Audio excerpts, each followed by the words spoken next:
Hello everyone. This question appears in Class 6 NCERT chapter of Understanding Elementary Shapes. This is first question of its exercise 5.4.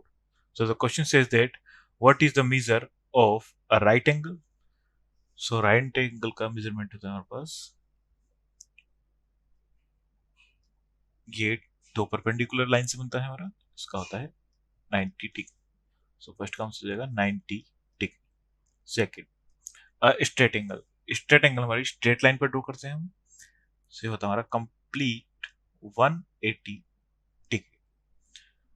So measurement of a straight angle is 180 degree. So first का answer हो जाएगा 90 degree and the answer of second part is 180 degree. Thank you.